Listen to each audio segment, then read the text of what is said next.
It is with heavy heart that I begin this program. An archbishop in the Roman Catholic Church has written what can only be described as an 11-page indictment against Pope Francis regarding the cover-up of criminal acts of Roman Catholic clergy. Criminal acts. We're going to talk about it, and as I am prone to do, this is not a child-friendly program. It's a sad one, but it's something that we must look at. I'm Randall Terry. This is Voice of Resistance.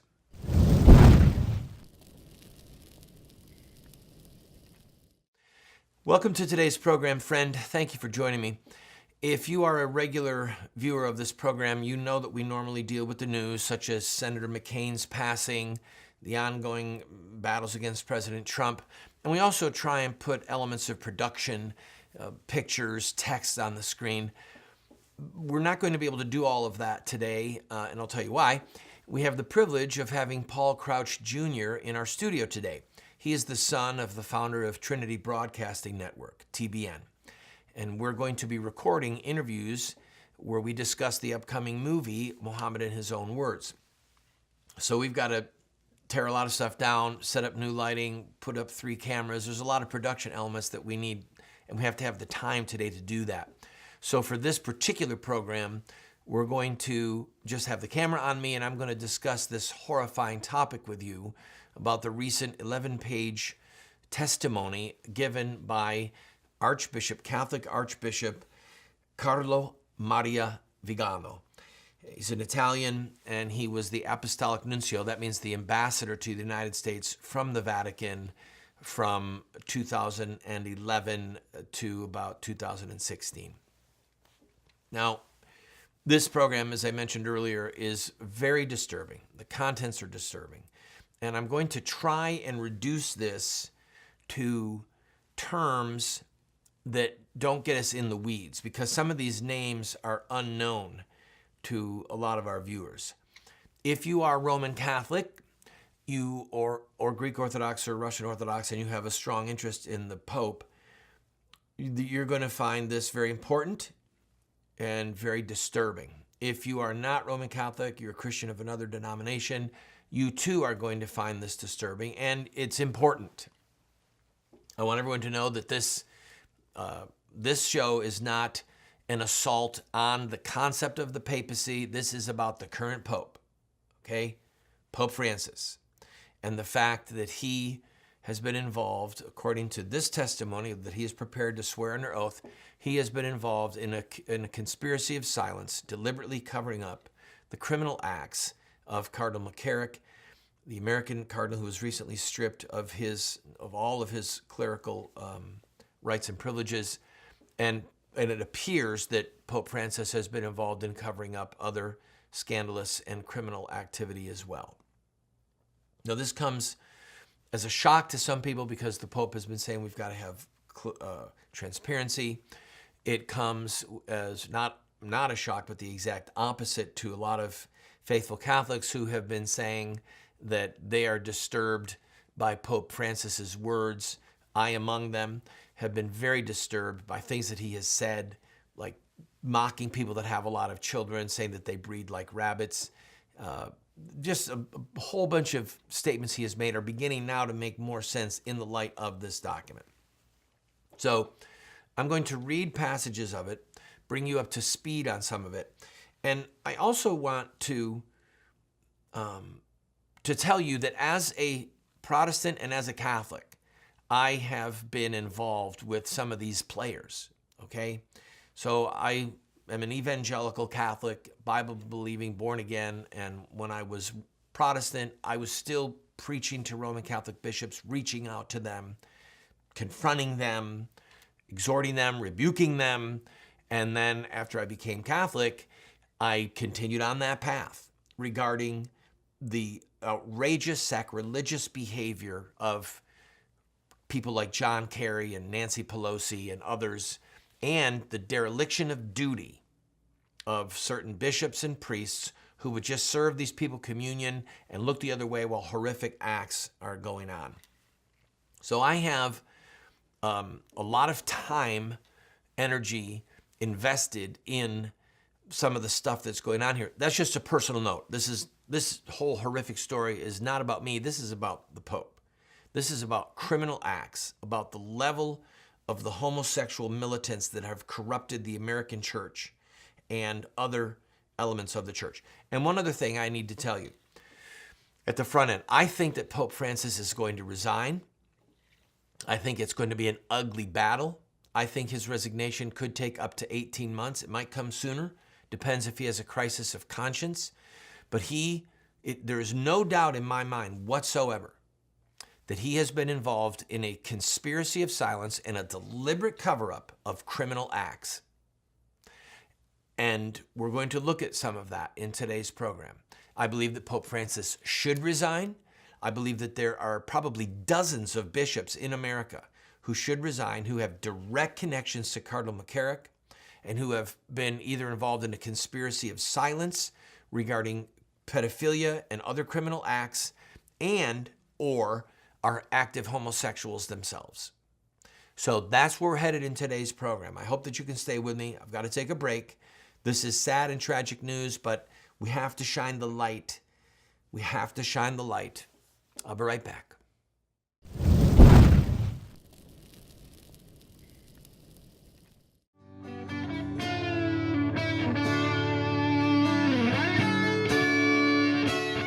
Warrior guitars. Without question, the best guitar I've ever played, heard, or seen is a Warrior. The owner of Warrior, Jay Dran, has an incredible testimony of redemption and healing. God gave him the vision to start Warrior Guitars and a passion to make the best guitars in the world. They only make about 120 guitars a year, each one by hand. Maybe one of them could be yours, or a once-in-a-lifetime gift for someone you love. The one thing that I can tell you is this is the most finely crafted guitar I have ever held. I've played a lot of guitars, I own a lot of guitars, and although the quality is exceptional on all of them, this is by far the most finely crafted instrument I own or have ever played. And I'm glad I own it. Contact my friends at Warrior Guitar. Tell them Randall Terry sent you.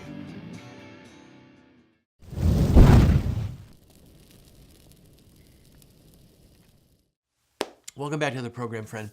There's too much information here to go over in one show, so I'm going to have to do highlights. And again, my hope is that you'll stay with me. The Archbishop in question who wrote this was in 2006 a part of another area of the Church, of the Vatican, but was presented credible, undeniable proof that Cardinal McCarrick was a repetitive, unrepentant homosexual and pedophile. And in 2006, he presented these facts to Pope Benedict, and he didn't give them directly to Benedict. He gave them to Secretary of State Bertone. Secretary of State Bertone was and is an evildoer, okay? He was involved in putting active homosexuals, known homosexuals, into positions of importance. And the probability is that the data, the information never made it to Benedict. So there was a man who just passed away, Richard Sipe was his name, who was a priest for 18 years and then was laicized with good standing in the church and became a counselor and a specialist inside of the church regarding sexual immorality among the priests and the bishops, and became a go-to person. He just passed away this month at 85 years old. Was a very respected man, was involved in a lot of interviews with major media, with the church. He was a go-to person. Never turned against the Catholic Church, but he knew the drill about what is going on. He wrote an open letter to Pope Benedict saying that he had absolute incontrovertible evidence that McCarrick was a homosexual and was active. Benedict did see this and imposed sanctions on McCarrick, that he could not publicly celebrate Mass. He had to leave the seminary where he was staying. There was all kinds of restrictions put on him. But it appears that these sanctions were never enforced, or if they were, it was very loose because of the conspiracy of these homosexual activists and advocates. And the long story short is that these sanctions were communicated to him by the American ambassador, the American Vatican ambassador, Archbishop Samby, who I met with and discussed horrible things that were going on. And then Samby died prematurely. So Cardinal McCarrick, these sanctions were never publicly enforced against him. And he was involved in helping Pope Francis get elected to the papacy. And he became, and this is where it gets really sick and sordid, he became a confidant of the Pope. He became somebody who got to choose who became an American bishop.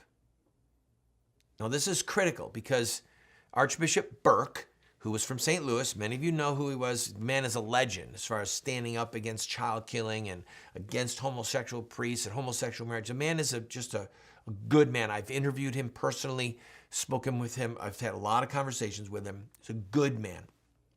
A lot of correspondence with him, and I got to interview him one-on-one. You can find that interview online. Burke was removed from that position by Francis, and another Orthodox Catholic was removed, and they were replaced by Cardinal McCarrick and by Archbishop Wuerl, the current Archbishop of Washington, D.C., who has also been involved in a criminal cover-up. The recent indictments in Pennsylvania against, or the recent grand jury findings, which may result in indictments against Wuerl, show his name is in there over 200 times. He was involved in a cover-up of criminal acts. So those two men became the go-to people in America concerning who to make a bishop. Francis did this. Pope Francis did this. Burke was exiled. He was taken away from that position and was taken away from the position of authority he had inside of the Vatican and was sent literally into exile. All right, now here's where it actually gets worse. Pope Benedict had imposed on Cardinal McCarrick sanctions. I apologize, we're reading it the wrong place. After Pope Francis became Pope and gave total public endorsement and blessing to McCarrick, perhaps because McCarrick helped him get elected as Pope, he had an interview with the man who wrote this, a one-on-one discussion with the Archbishop who wrote this indictment. So Pope Francis meets with this guy who is at the time, he's the papal nuncio to the United States, he's the ambassador to the United States. He's a good man. He has been crying out about the massive homosexual underground that is happening here in the United States and being rebuffed, no response, marginalized, just shut up, shut up, shut up. Finally, Pope Francis says, hey, I'll talk with you. And he asks him, and this is what the writer of this, Cardinal Viganò, said. He said, immediately after the Pope asked me in a deceitful way, what is Cardinal McCarrick like?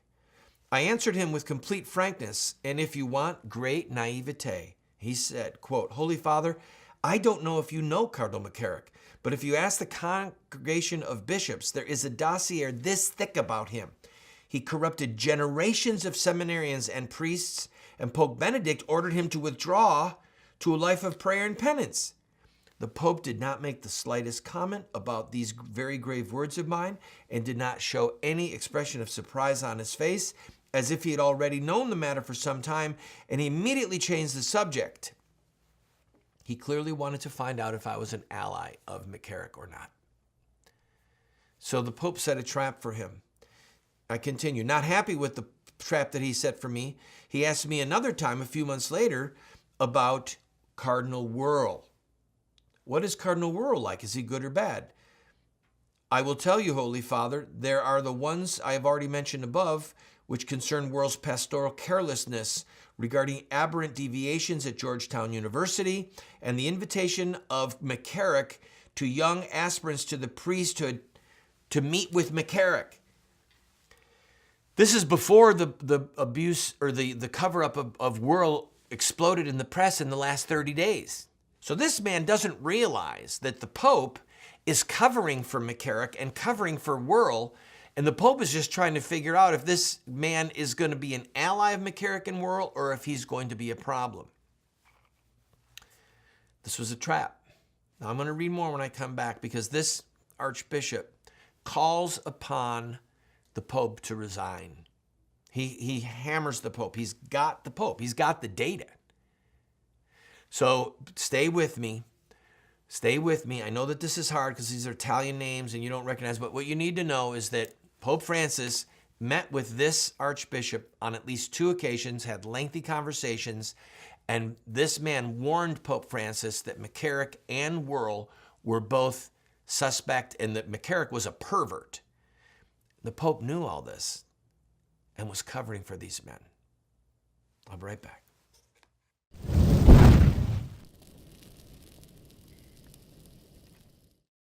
Have Muslim terrorists hijacked the peaceful religion of Islam? Or is there more to the story? The answer lies in the life of one man, Muhammad, the founder of Islam. Muslim terrorists see themselves inside a 1,400-year-old story, a narrative that focuses on specific events in the life of Muhammad. We are going to look at Muhammad's life using their most sacred literature. We will look at Muhammad at the Battle of Badr. We'll see him deal with those who mock him. We'll see the times when he used deception. We'll witness Muhammad's anti-Semitism. And yes, we will discuss Muhammad and his teachings concerning sex, slavery, and jihad. Friend, if you want to understand Islamic terrorism, get this series today.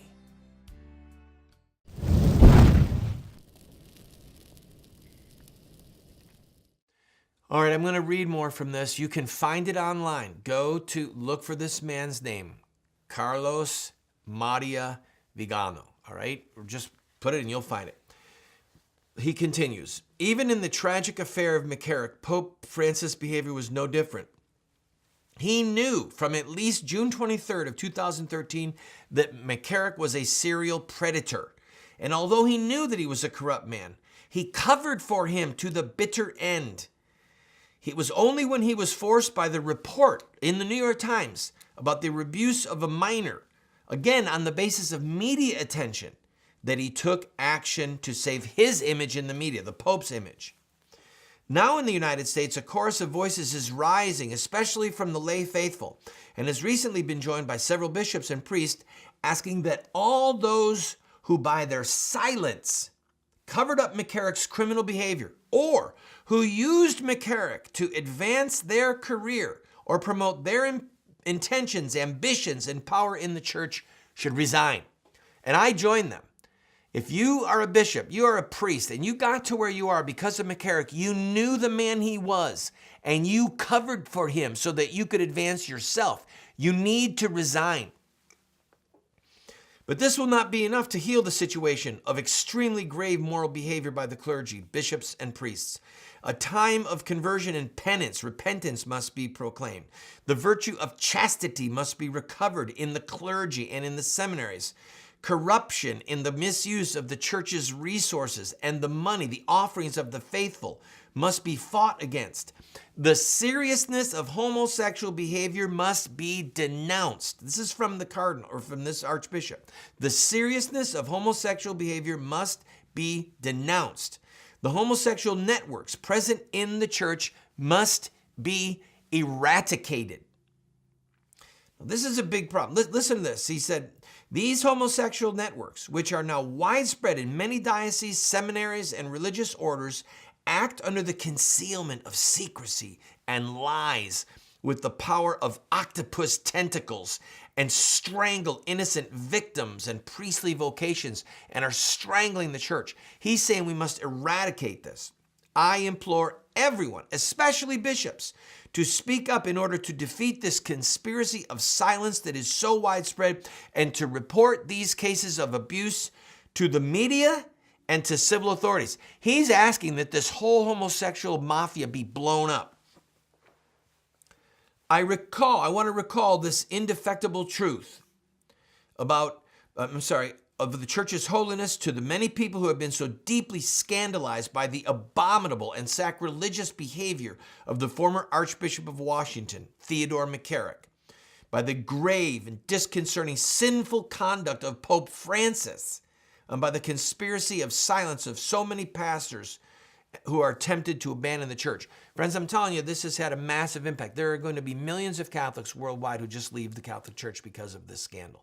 And it's not because of the teachings of the church, it's because of the horrendous behavior of priests and bishops and their refusal to obey the scriptures, the church teachings, and the refusal to out it.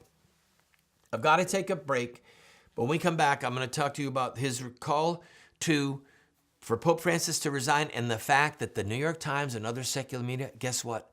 They're going to defend the Pope, and I'll tell you why. This is unbelievable.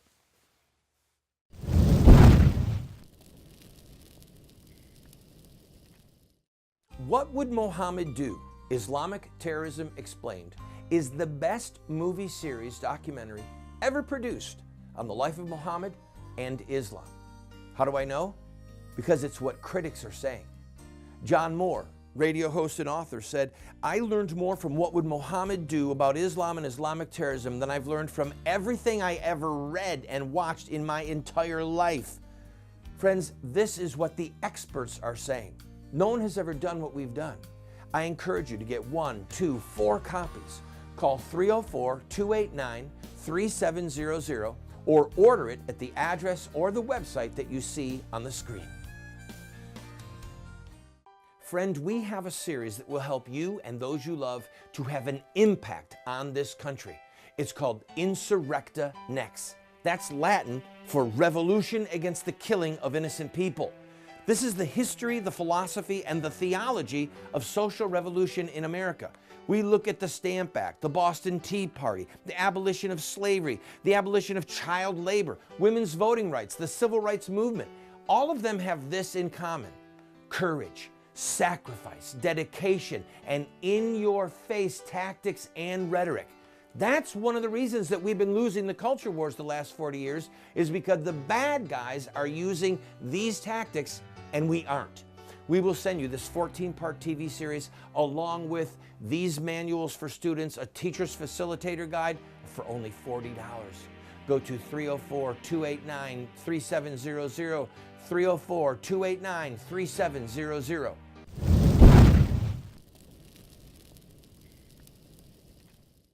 I've only got about 2.5 minutes, so I've got to keep reading. Pope Francis is abdicating the mandate which Christ gave Peter to confirm the brethren. Indeed, by his actions, he has divided them, led them into error, and encouraged the wolves to continue to tear apart the sheep of Christ's flock. In this extremely dramatic moment for the universal church, Pope Francis must acknowledge the mistakes, and in keeping with the proclaimed principle of zero tolerance that Pope Francis has made, Pope Francis must be the first to set a good example for cardinals and bishops who covered up McCarrick's abuses and resign with all of them. Pope Francis is not going to do that because he'd have to admit he's been covering up all these things.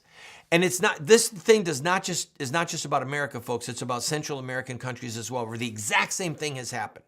Pope Francis has been involved in covering up criminal acts, pedophilia, and a massive homosexual network in certain countries in the clergy. Now listen to the New York Times. This is insanity. The Times is ultimately going to try and divert this. This is the New York Times.